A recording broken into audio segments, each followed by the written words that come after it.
Friends, நான் உங்கள் சக்ஸி டிஎன்பிசிலேருந்து நம்ம இது வரைக்கும் டெஸ்ட் 1, டெஸ்ட் 2, டெஸ்ட் 3, டெஸ்ட் 4 வந்து பார்த்தோம். இப்போ ஒட்டுக்கா 40 கொஷின்ஸ் வந்து ரிவிஷன் வந்து பார்க்கலாம். ரொம்பவே யூஸ்ஃபுல்லாக இருக்கும். இப்போ வந்து ஒட்டுக்கா ரிவிஷன் பண்ணிக்கோங்க. பார்க்கலாமா? ஃபர்ஸ்ட் கொஷின், இந்திய தொழில் துறையோட தலைமையகம் எங்கே இருக்குது அப்படின்னா புது டெல்லியில் இருக்குது. தலைமையகம் அப்படின்னா புதுசாக ஸ்டார்ட் பண்ணுவாங்க அப்படின்னு சொல்லி நான் உங்களுக்கு சொல்லியிருக்கேன். அடுத்தது, இந்திய தொழில் துறையோட முதல் ஆய்வாளர் யார் அப்படின்னு பார்த்தீங்கன்னா அலெக்சாண்டர் கன்னிங்ஹாம். இந்திய தொழில் துறையோட முதல் ஆய்வாளர் யார்? Alexander Cunningham. சரியா? ஆய்வு பண்ணுங்கனாலே உங்களுக்கு நல்லா கண் தெரியும். ஓகே, அப்போ அலெக்சாண்டர் கன்னிங்ஹாம். ஹராப்பாவுக்கு முதல்ல 1826 வருகை தந்தவர் யார் அப்படின்னு பார்த்தீங்கன்னா சார்லஸ் மேசன். சரியா? ஹராப்பா அப்பா சார்கிட்ட போய் கம்ப்ளைண்ட் பண்ணாரான்னு சொல்லி சொன்னேன். அப்போ ஹராப்பாவுக்கு முதல் 1826 யார் பண்ணாங்கன்னு கேட்டால் சார்லஸ் மேசன். அடுத்தது, சிந்து நாகரிகம் என்ற நூலோட ஆசிரியர் யார் அப்படின்னா ஆர்இ மார்டிமன் வீலர். ஒரு நூல் எழுதி மாட்டிக்க கூடாது அப்படின்னு சொல்லி சொன்னேன். அப்போ ஆன்சர் என்ன வரும்? RE மார்டிமன் wheeler. சிந்து சமவெளி அகழாராய்ச்சியின் போது இந்திய தொல்பொருள் ஆய்வின் இயக்குனர் ஜெனரல் யார் அப்படின்னு பார்த்தீங்கன்னா சர் ஜான் மார்ஷல். சரியா? இயக்குனராக இருந்தால் கண்டிப்பாக ஜான் தான் இருப்பார், மார்க் போடுவார் நல்லா அப்படின்னு சொல்லி சொன்னேன். சரி, நெக்ஸ்ட், சிந்து நாகரிகம் என்ற வார்த்தையை பயன்படுத்திய முதல் அறிஞர் யாருன்னா சர் ஜான் மார்ஷல் தான் பயன்படுத்தியிருப்பார். வார்த்தையை பயன்படுத்தணும் அப்படின்னா பார்த்து பயன்படுத்தணும். சரியா? சட்டுன்னு பயன்படுத்திடக்கூடாது. அப்போ சர் ஜான் மார்ஷல். அடுத்தது, யாருடைய வழிகாட்டுதலின்படி மொஹஞ்சதாரோ மற்றும் ஹரப்பாவில் அகராய்ச்சி செய்யப்பட்டது அப்படின்னா சர் ஜே மார்ஷலோட வழிகாட்டுதல் படி தான் என்ன பண்ணியிருப்பாங்க? அகழாய்வு செஞ்சுருப்பாங்க. அடுத்த கொஸ்டின், எந்த இனக்கூட்டம் சிந்துவெளி நாகரிகத்தை உருவாக்குனுச்சு அப்படின்னு கேட்குறாங்க. ஆரியல் அல்லாதவங்க தான் என்ன பண்ணியிருப்பாங்கன்னா சிந்துவெளி நாகரிகத்தை வந்து உருவாக்கியிருப்பாங்க. அடுத்தது, சிந்துவெளி அகழாராய்ச்சி மேற்கொள்ளப்பட்ட ஆண்டு 1921. சரியா? ஹரப்பா. அடுத்தது, ஹரப்பா என்ற சிந்து மொழி சொல்லுக்கு டேஸ் என்று பொருள் அப்படின்னு பார்த்தீங்கன்னா புதையுண்ட நகரம். சரி, ஹரப்பானா புதையுண்ட நகரம், மொஹஞ்சதாரோ என்னன்னு சொல்லி கீழே கமெண்ட் பாக்ஸில் கமெண்ட் பண்ணுங்க. அடுத்தது, ஃபர்ஸ்ட் 10 வந்து பார்த்தாச்சு. அடுத்து நெக்ஸ்ட் 10 வந்து பார்க்கலாம். டோலவிரா பழமையான டேஸ் நகரம் அப்படின்னு பார்த்தீங்கன்னா டோலவிரா. ஓகேவா? டோலம் யார் அடிக்கிறாங்க? நம்ம அப்பா அடிக்கிறாங்கன்னு சொல்லி சொன்னேன். அப்பா ஹராப்பா.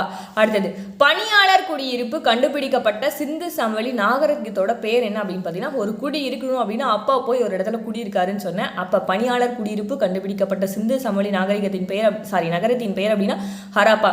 சிந்து சமவெளி நாகரிகத்தில் அகழாராய்ச்சி செய்யப்பட்ட இடங்களில் சரியான காலவரிசை தான் கேட்டிருந்தாங்க. சரியான காலவரிசை ஃபர்ஸ்ட் என்ன வரும்னா ஹராப்பா வரும், 2வது மொஹஞ்சதாரோ, 3வது வந்து என்ன வரும் அப்படின்னா ஷான்குதாரோ, 4வது வந்து லோத்தல் வந்து வரும். சரி,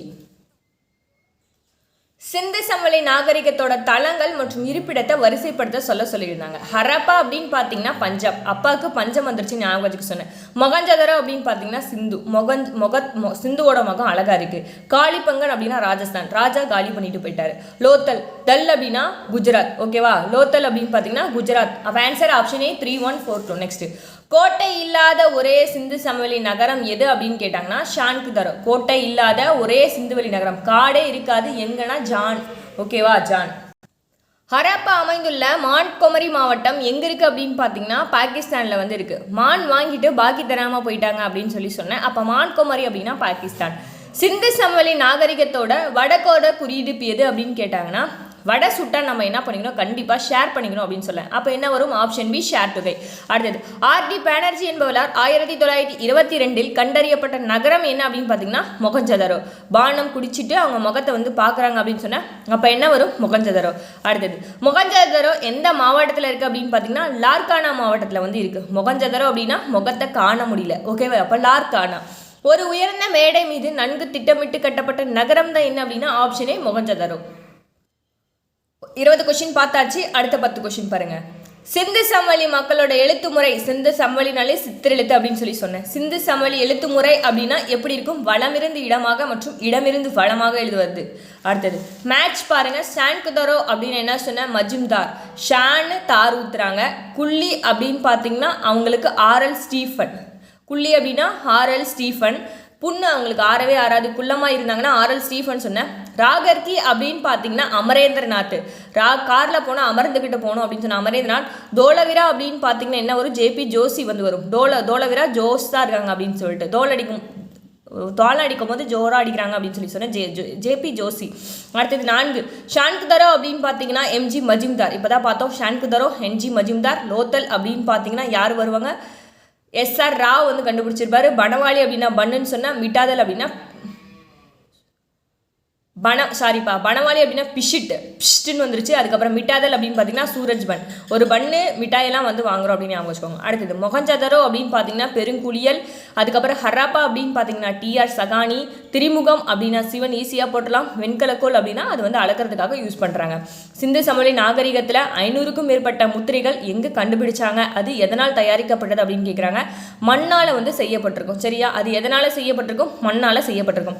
ஹராப்பாவில் இருக்க கருவிகள் வந்து எதனால் செய்யப்பட்டது அப்படின்னா செம்பு மற்றும் வெண்கலத்தால் செய்யப்பட்டதா என்ன அப்படின்னா ஹராப்பாவில் இருக்க கருவிகள்.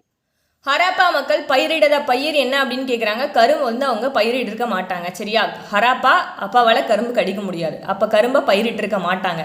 சிந்துவெளி நகரங்களில் மிக பெருசு என்ன அப்படின்னா மொகஞ்சதாரோ தான். மிக பெருசு அப்படின்னா மொகஞ்சதாரோ. அடுத்தது டெஸ்ட் சீரியஸ் 4. டெஸ்ட் சீரிஸ் 4ஓட கொஸ்டின் பாருங்க. கீழ்கண்ட கருத்துக்கள்ல சரியானது என்ன அப்படின்னு கேட்குறாங்க. சிந்துவெளி மக்களுக்கு இரும்பை பற்றி தெரியாது அப்படின்னு சொல்லியிருக்கேன். ஹரப்பா நாகரிக காலத்தோட முன்னோக்கிய நீர் மேலாண்மை முறை கண்டறியப்பட்ட இடம் அப்படின்னு கேட்டாங்கன்னா நீர் மேலாண்மைனாலே உங்களுக்கு ஞாபகம் வருது லோத்தல். சரியா, டேஸ் எழுத்துக்களில் காணப்படும் மெழுக்கா என்ற குறிப்பு சிந்து பகுதியை குறிக்கிறது அப்படின்னா கியூனிஃபார்ம்ல. அடுத்த கொஸ்டின், எந்த மரம் படைப்பின் மற்றும் அறிவின் மரமாக சிந்துவெளி நாகரிக காலத்தில் கருதப்பட்டது அப்படின்னா அரச மரம். மரம்னாலே அரச மரம். அடுத்தது இரும்போட கண்டுபிடிப்பு அப்படின்னு பார்த்தீங்கன்னா இரும்போட கண்டுபிடிப்பு ஆரியர்கள். வெண்கலம்னா சிந்து சமவெளி பண்பாடு. விவசாயத்தோட துவக்கம் அப்படின்னா புதிய கற்காலம். தீயோட கண்டுபிடிப்பு அப்படின்னா இடைக்கற்காலம். கோட்டை இல்லாத ஒரே சிந்துவெளி நகரம் கேட்டாங்கன்னா ஷான்குதாரு. கூற்றியே ஹரப்பா மக்கள் பருத்தியை மெசபடோனியாக்கு ஏற்றுமதி செஞ்சாங்கன்றது தப்பு. காரணம் ஹரப்பா மக்கள் முதலில் பருத்தி பயிரிட்டனர். ஆன்சர் என்ன வரும்? ஆப்ஷன் ஏ தவறு, ஆர் வந்து சரி. 1857 ஹரப்பால தொல்பொருள் சிதிலமடைய காரணம் என்ன அப்படின்னா அங்கே ரயில் பாதையை அமைக்க கற்கள் வந்து யூஸ் பண்ணதுனால தான் ஹரப்பால தொல்பொருள் வந்து சிதிலமடைஞ்சிச்சு. தவறான கூற்று கண்டுபிடிக்க சொல்லியிருக்காங்க. தவறான கூற்று என்னன்னா கடவுள் வந்து கிருஷ்ணரை இவங்க வழிபட்டு இருக்க மாட்டாங்க. அடுத்தது பாருங்க, இதுல சரியானது என்ன அப்படின்னா மொகஞ்சதாரோ அப்படின்னா லார்கானா மாவட்டத்தில் அமைஞ்சிருக்கு, அதுதான் சரி. ஹரப்பா அப்படின்னு தான் ராவி நதிக்கரை. லோத்தல் அப்படின்னா குஜராத்தில் இருக்குது. காலிபங்கன் அப்படின்னு பார்த்தீங்கன்னா என்ன அப்படின்னு சொல்லி கீழே கமெண்ட் பாக்ஸில் கமெண்ட் பண்ணுங்க. இந்த ரிவிஷன் வந்து ரொம்பவே யூஸ்ஃபுல்லாக இருக்கும்னு நினைக்கிறேன்.